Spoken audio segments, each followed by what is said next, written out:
Il existe une lettre, jaunie par le passage de près de 500 ans, gardée sous 7 serrures dans les archives secrètes du Vatican. Ce n'est pas un simple morceau de papier.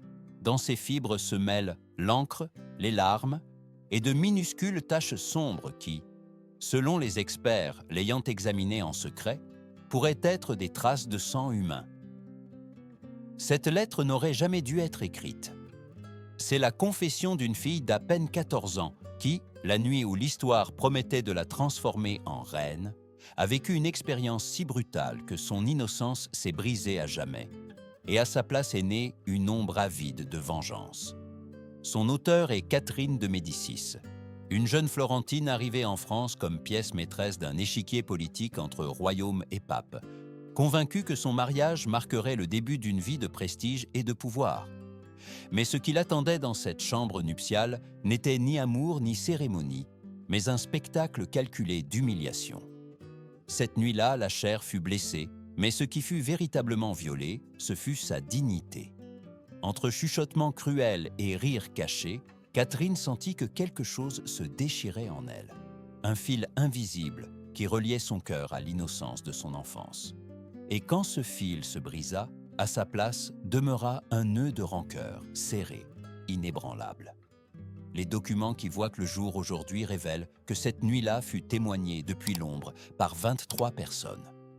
Des nobles de haut rang, cachés derrière des fentes et des passages secrets, observaient chaque instant, comme s'ils assistaient à un théâtre macabre. Aucun d'eux ne pouvait imaginer qu'avec le temps, ils paieraient le prix de leur curiosité malsaine, car un par un, au fil des ans, tous mourraient empoisonnés, par la même femme dont ils avaient vu les larmes de sang couler dans cette pièce. Plus tard, on découvrirait que Catherine tenait un journal caché.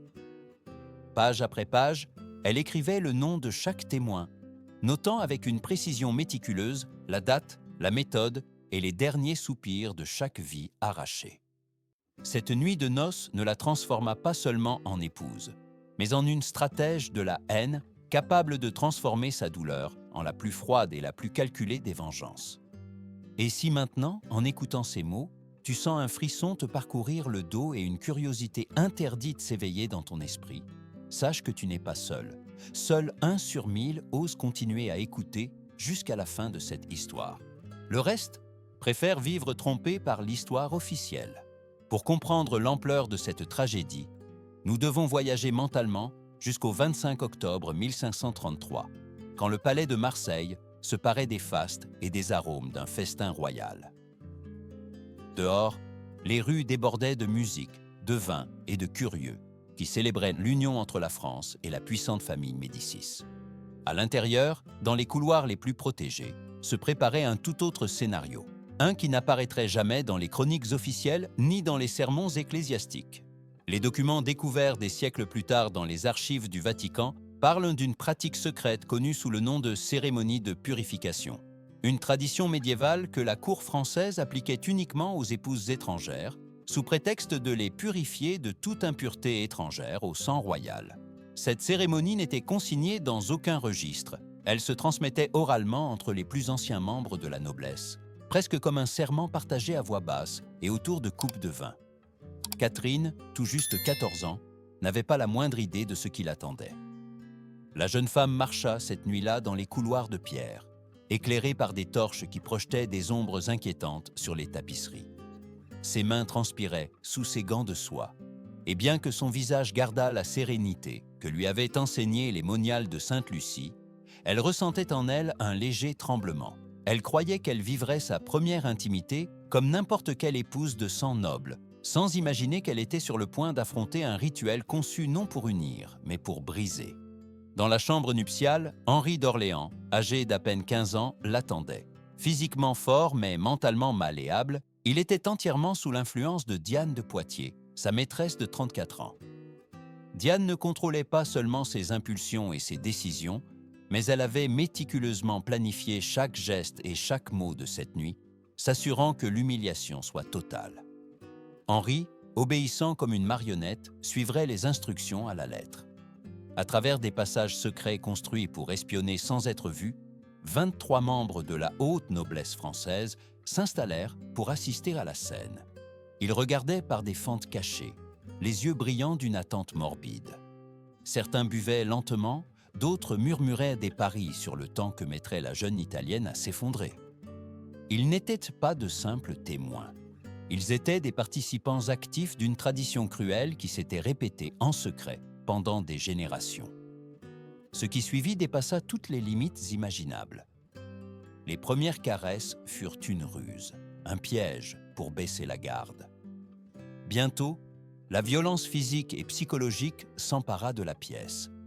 Catherine criait en italien, implorant pitié, mais ses supplications se noyaient parmi les rires et les commentaires étouffés par le mur. Le traumatisme fut si intense que ces délicats vaisseaux sanguins autour des yeux se brisèrent, provoquant un phénomène médical rare. L'hémolacrie, des larmes mêlées de sang. Henri alternait des moments de tendresse feinte avec des attaques brutales, prolongeant délibérément la souffrance. 3 fois pendant la nuit, le médecin de la cour, Anan Dubois, fut appelé pour la ranimer lorsqu'elle perdait connaissance. Chaque fois qu'elle ouvrait les yeux, les ombres des voyeurs semblèrent se rapprocher, comme des vautours observant leur proie. Quand l'aube se leva enfin, la Catherine qui était entrée dans cette pièce n'existait plus. À sa place, quelque chose de nouveau avait émergé.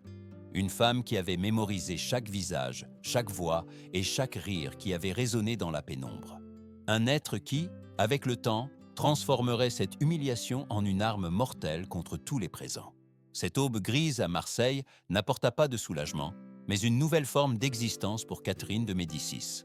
La jeune fille qui avait traversé la France avec des rêves timides et des espoirs juvéniles avait disparu.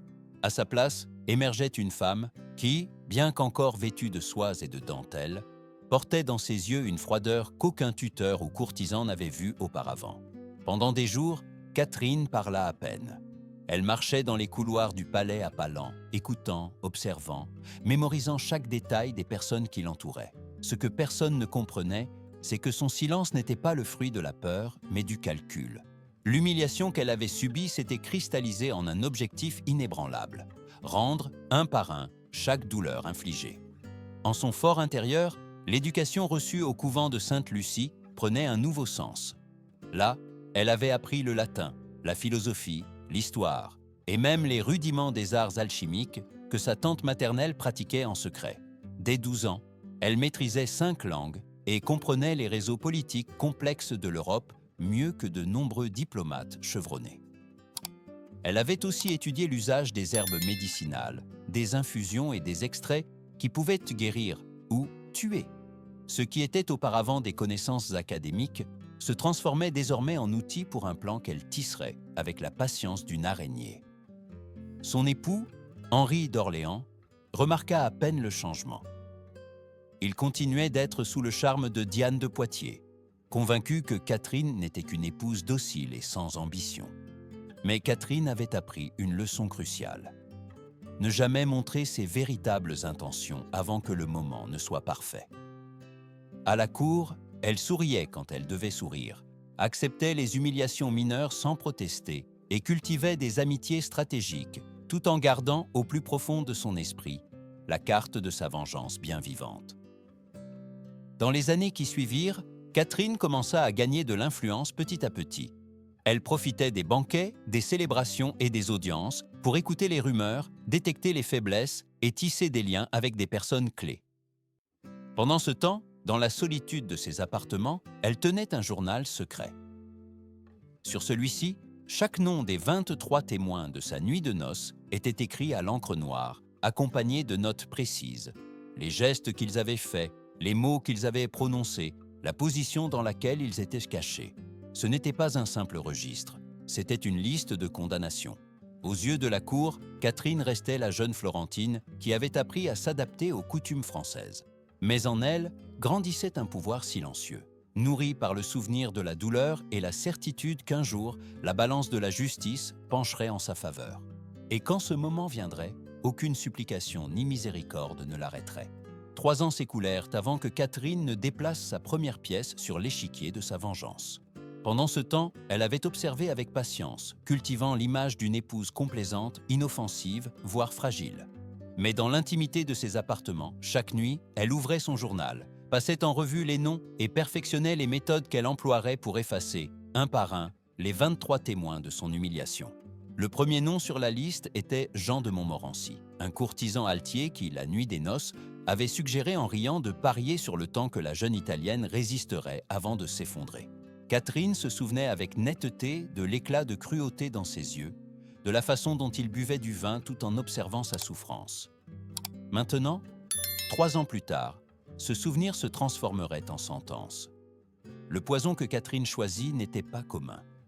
Dans les laboratoires secrets qu'elle maintenait dans l'une des ailes les moins fréquentées du palais, un espace qui servait officiellement à stocker des herbes médicinales, elle avait développé un mélange précis de ciguë et de mercure, perfectionné par des mois d'expérimentation.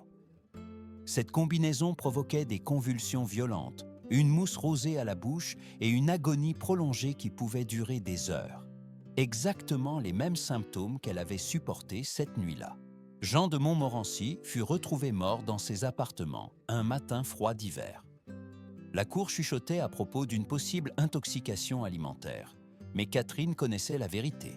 Avant qu'il ne boive la coupe fatale, il avait reçu un petit flacon de verre avec un liquide rouge foncé et un bref message « Pour que tu te souviennes de ce que tu as vu ». Cela deviendrait la marque personnelle de toutes ses vengeances, ses larmes de sang, conservées comme symbole et avertissement. Dans les années suivantes, les morts continuèrent, suivant toujours le même schéma. Les victimes étaient choisies avec une précision chirurgicale et aucun soupçon ne pesait sur Catherine. Ils murmuraient que la cour était maudite, qu'une ombre invisible prenait la vie des nobles un par un. Mais personne ne pouvait imaginer que cette ombre se cachait derrière le sourire tranquille de la reine, tissant une toile de mort avec la patience de celle qui sait que la vengeance est un plat qui se mange froid. Chaque meurtre était pour Catherine un acte de justice poétique. Il ne s'agissait pas seulement de tuer, mais de recréer de manière méticuleuse la souffrance qu'elle avait vécue. Et à chaque nom rayé de son journal, elle sentait qu'elle retrouvait un morceau de sa dignité arrachée. Parmi tous les noms écrits dans le journal secret de Catherine, un brillait d'une haine distincte, Diane de Poitiers. Elle n'était pas seulement une témoin, mais l'architecte intellectuel de l'humiliation. C'est elle qui conçut le rituel, qui entraîna Henri d'Orléans à exécuter chaque geste et chaque mot avec une précision cruelle. Son influence sur le jeune prince, et ensuite sur le roi, était absolue. Catherine savait que la faire tomber ne serait pas un acte impulsif, mais le chef-d'œuvre de sa vengeance. Contrairement aux autres victimes, Diane ne mourrait pas rapidement. Catherine choisit une méthode beaucoup plus subtile et prolongée. L'empoisonnement lent, invisible, presque impossible à détecter. Pendant des mois, de petites doses de substances toxiques furent mêlées à ses repas et boissons, toujours en quantité si minuscule qu'elle n'éveillait aucun soupçon. Le poison ne détériorait pas seulement son corps, mais aussi son esprit. Jour après jour, Diane sentait sa force s'éteindre, ses réflexes devenir maladroits, et sa mémoire commençait à la trahir. Catherine assistait à tous les banquets où son ennemie était présente. Elle l'observait boire de sa coupe avec un sourire courtois, échangeant des regards lourds de signification que seule elle comprenait. C'était un duel silencieux, un jeu de résistance où Catherine contrôlait chaque mouvement. Personne à la cour ne soupçonnait rien, car pour tous, la favorite du roi restait la femme radieuse qu'elle avait été pendant des décennies, bien que ses yeux commençaient déjà à perdre leur éclat. Finalement, à 66 ans, Diane de Poitiers mourut après avoir bu un vin offert par la propre Catherine. L'autopsie, rudimentaire pour l'époque, révéla une détérioration progressive des organes internes, comme si un poison invisible avait agi en eux pendant longtemps. Catherine avait répliqué sur son ennemi la même souffrance prolongée qu'elle avait endurée depuis la nuit de noces, mais multipliée par des années d'agonie lente. Pendant ce temps, d'autres victimes de la liste tombaient les unes après les autres. Certains étaient des courtisans qui avaient parié sur sa résistance cette nuit-là. D'autres, des femmes qui avaient participé à sa dégradation avec des moqueries et des commentaires venimeux.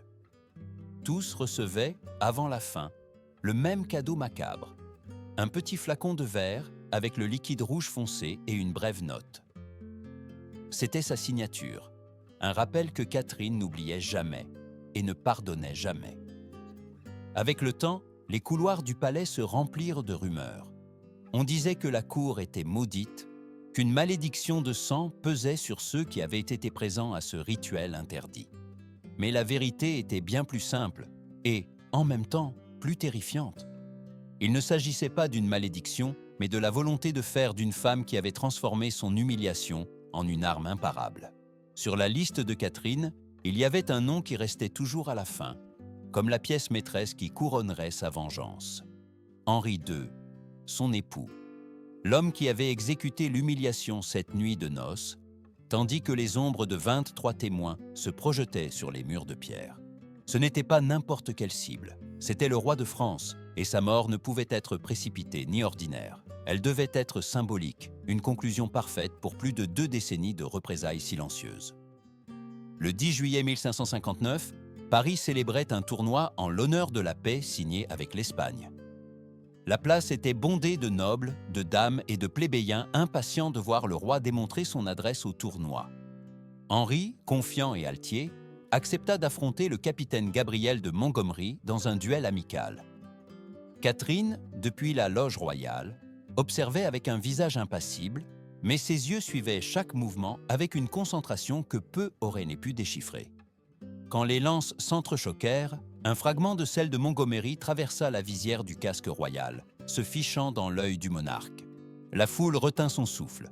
Les médecins se précipitèrent, mais ne purent empêcher le roi, gravement blessé, de se débattre entre la vie et la mort pendant 10 jours. Ce fut une fin prolongée et douloureuse, marquée par des convulsions, de la fièvre et des hallucinations. Des symptômes qui, selon des analyses modernes, ne pouvaient être attribués uniquement à la blessure. Des études récentes de la pointe de la lance, conservées comme reliques, révélèrent des traces d'une substance organique inconnue, possiblement enduite avant le combat. Une toxine qui aurait accéléré la détérioration du roi et multiplié sa souffrance. On ne put jamais prouver que Catherine était derrière cela, mais sur la tombe d'Henri apparut gravé un symbole étrange. 3 cercles interconnectés, traversés par une ligne verticale, le même que Catherine avait dessiné avec son propre sang sur le mur de la chambre nuptiale cette nuit de 1533. Pour elle, la mort d'Henri ne fut pas seulement l'aboutissement d'un plan, mais la libération définitive. Avec ce dernier acte, elle fermait un cycle de plus de 20 ans, au cours duquel elle avait transformé l'humiliation en une arme et la douleur en pouvoir absolu. Il ne restait plus de témoins vivants de cette nuit-là. Tous, sans exception, étaient tombés. Catherine, la jeune femme qui un jour pleura des larmes de sang, se dressait désormais comme la femme la plus redoutée de la cour française. L'histoire de Catherine de Médicis pourrait sembler, à elle seule, l'une des vengeances les plus élaborées et impitoyables de l'histoire européenne. Mais la réalité est que son cas n'est qu'une pièce dans un puzzle beaucoup plus vaste et perturbant. Les archives secrètes du Vatican, ouvertes au public après 500 ans de silence, révèlent qu'elle ne fut pas la seule femme de sang royal à transformer l'humiliation en une arme létale. Parmi les documents, se distinguent les journaux perdus de Marie Tudor, plus connue sous le nom de Bloody Mary. Ce que l'histoire officielle rapporte comme un règne marqué par des exécutions sanglantes effleure à peine la surface de ce que ses écrits personnels révèlent. Rituels secrets, pratiques de torture si raffinées que les exécutions publiques semblaient être des actes de miséricorde en comparaison. Son obsession n'était pas seulement le châtiment, mais la souffrance méticuleuse, conçue pour briser la volonté bien avant l'arrivée de la mort. Apparaissent également les lettres chiffrées d'Isabelle de Bavière, Isabella Buteri dans la transcription latine, décrivant des expériences alchimiques avec des substances corrosives et narcotiques qui transformaient ses prisonniers en sujets d'expériences prolongées. Ces expériences, cachées sous l'excuse de recherche médicale, étaient en réalité des essais pour créer la méthode de torture parfaite, celle qui maintiendrait la victime en vie suffisamment longtemps pour lui arracher chaque secret et chaque cri possible. Et parmi les manuscrits les plus inquiétants se trouvent ceux de Lucrèce Borgia. Bien que la légende la dépeigne déjà comme une maîtresse du poison, les textes récemment déchiffrés montrent des formules d'une telle sophistication que les scientifiques modernes n'ont pas encore réussi à les reproduire entièrement. Il s'agissait de composés capables d'imiter des maladies naturelles, provoquant des morts qui passaient inaperçues même pour les médecins les plus expérimentés de l'époque. Chacune de ces femmes, comme Catherine, fut façonnée par la douleur, la trahison ou l'abus, et répondit non par la soumission, mais par un pouvoir que l'histoire tenta de réduire au silence. Et bien que les noms de beaucoup d'entre elles aient été effacés des chroniques et des portraits officiels, leurs traces demeurent cachées dans les sous-sols les plus sombres des archives européennes, attendant que quelqu'un d'assez courageux les mette en lumière. Si cette histoire a allumé en toi la même soif de vérité qu'en nous, tu dois savoir que ce que nous avons raconté aujourd'hui n'est qu'une fraction de ce qui se cache derrière les rideaux de velours et les murs de pierre de la royauté médiévale. Il y a des secrets qui, une fois entendus, ne peuvent être oubliés, et d'autres que, peut-être, nous ne devrions jamais découvrir. Dis-moi en commentaire, quelle autre reine ou figure historique veux-tu que nous investiguions? Ton choix décidera quels secrets interdits nous révélerons dans le prochain épisode. Car si l'histoire de Catherine t'a semblé sombre, ce qui vient fera passer celle-ci pour une simple histoire pour enfants.